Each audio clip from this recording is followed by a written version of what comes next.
Hey guys, I'm Pixel Dan, and this is a review of the Stalker Predator from NECA Toys. That's right, NECA's latest wave of Predator action figures is another Kenner homage wave, and this particular Stalker Predator here is based on one of my absolute favorite vintage Predator toys, because he's a glow-in-the-dark toy. Yes! Let's check this guy out. As you can see, Stalker Predator here comes on that awesome blister card packaging that NECA designed to look just like that old Kenner card back. It's got the great purples and blues in the background with the little explosion behind the figure. You got the great profile of the Predator up there at the top, and even the NECA logo down here on the bottom looks like the old Kenner logo. It's fantastic. As you rotate this around to the backside, we've got that great grid-like pattern. The top portion there has a really cool story for this Predator, along with some awesome new artwork of Night Stalker Predator. And down below that, we get a look at all three Predators in this particular wave, which also includes Spiked Tail Predator and the Ghost Predator. So let's go ahead and get our Stalker outside of the packaging and take a closer look at him. Alright, so Stalker is outside of that packaging. Let's take a closer look at him. We'll start with the measurements, where you can see on my tape measure the figure stands nearly a full 8 inches tall. So he is a very, very tall figure. And this guy is just absolutely amazing. There's a lot of new stuff going on here. He's got some new articulation and a lot of new parts that are worked in with the awesome armor here. So let's go ahead and start by looking at the head sculpt up here. Now, of course, the head, the arms, and the legs are all made of that really nice glow-in-the-dark plastic. But I absolutely love that we still have some great brown kind of paint detail on the face here that highlights and accentuates a lot of the sculpted details. It actually gives this guy a very cool, very menacing look. So all in all, really, really great sculpt on that head. But coming down onto the armor is one of my absolute favorite parts. I love this body armor, where we've got the xenomorph head kind of right there on the front of the armor, and it's just got this really great paint deco. It's sort of like a brown and copperish look. Great wash on there that brings out all of the sculpted details. Just look at that. Really great details, worked all the way around. Great little spiked shoulder pads there, working all the way across to the back, and even the loincloth piece down here. It's got a great variance in colors. You can see kind of like the lighter copper, the darker browns, great tones all mixed together there. It is a nice softer plastic, so it's a little flexible, which is really good. It's not too brittle, not too hard. It'll move very nicely with the figure when we're articulating it. So all in all, it's just a really great deco. I love the skulls that are kind of on the kneecap parts there.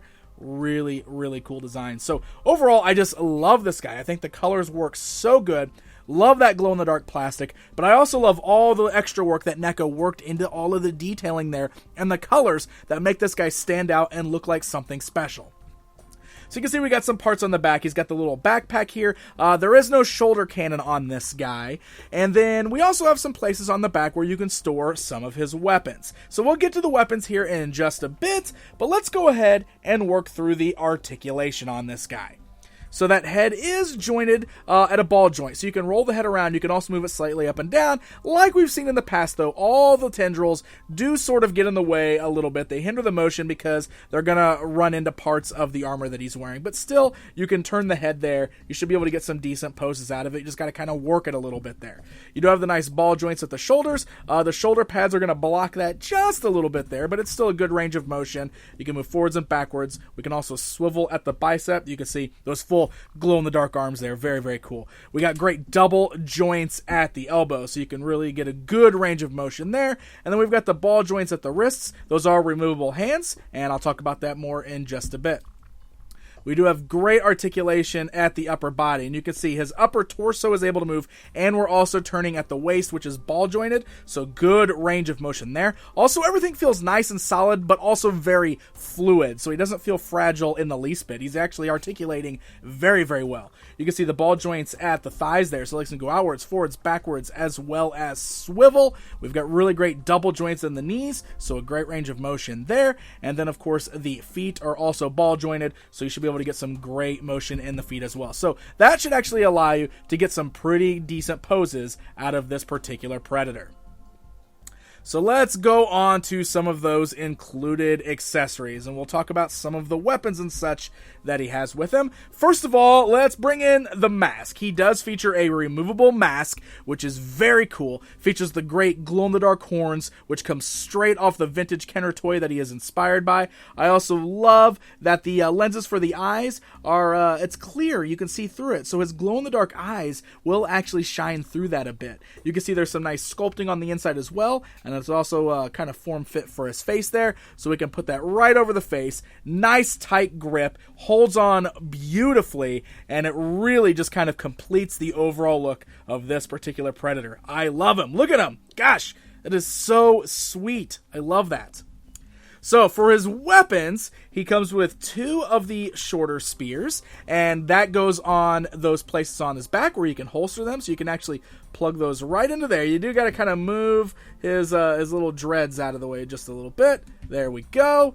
And we can kind of clip those right there, and he can store those on his back. Of course, you can get him to hold those in his hand as well. His left hand's a little bit more open. The right hand's good for gripping, so you can put them in the right hand. Or we've also got the fully extended spear, and of course, you can place that in his right hand there, and he gets a very good grip on it once we get kind of on that little gripping part in the middle. So really cool weapons there. Should give you some different display options. But one of the things that I really love is his other included weapon, which is a new accessory, I believe, for NECA's Predator figures. You might have noticed down here on the side of his shin, we've got the cool little net launcher. And what's really cool is it is removable from the calf there. So you can see there's this nice little peg hole. It actually plugs into there nice and firm, but we can pop that out if we want to. And he comes with 1 interchangeable hand, which is kind of the more open hand, posed specifically to hold on to the net launcher. So we can remove his left hand there. It's just on a ball joint in its place. We'll put this new kind of open hand there, and then you can take the little net launcher. It just plugs right there onto the fingers, and now you can pose Stalker Predator ready to also launch a net at his prey. Such a cool feature that I absolutely love that NECA worked into this guy. So of course, he's glow-in-the-dark, just like the vintage figure, which I've already brought up, and was one of the reasons why I love that vintage one so much. And when you get this guy in the dark, he has a really, really nice glow to him. Seriously, get him charged up, get him in a nice dark room, and you can get some really great glowing poses out of this guy. Look at him. I love it. I actually really love it with the helmet off, because you can really see that face, the way it glows there. It's so, so very cool. Alright guys, it's comparison time. Let's go ahead and look at this new Stalker Predator standing alongside the vintage Kenner counterpart that this particular figure was inspired by. You can see that they do share a lot. Now there are a few differences, such as the full boots on the Kenner one, and also the alien tail whip that's on the hand of the Kenner one. I do kind of wish we got that with the NECA one, but it was not included here. Otherwise, I really love the updates that NECA did to this new figure. And check it out, both of them glowing in the dark. How sweet is that? I love it! So there you go, my friends. There is a look at the brand new Stalker Predator, part of the new Kenner series from NECA Toys. It's a wonderful figure. The Kenner-inspired ones are so great because they really bring me back to the figures I loved when I was a kid. So if you love those old Kenner figures, or you just love really awesome Predator toys, I would highly recommend tracking this one down and adding it to your collection. These guys are showing up in stores right now. I found mine at Toys R Us. So happy hunting, my friends! And hey guys, if you enjoyed this video, then why not hit that like button, and don't forget to subscribe so you never miss out on one of my reviews. Until next time, my friends!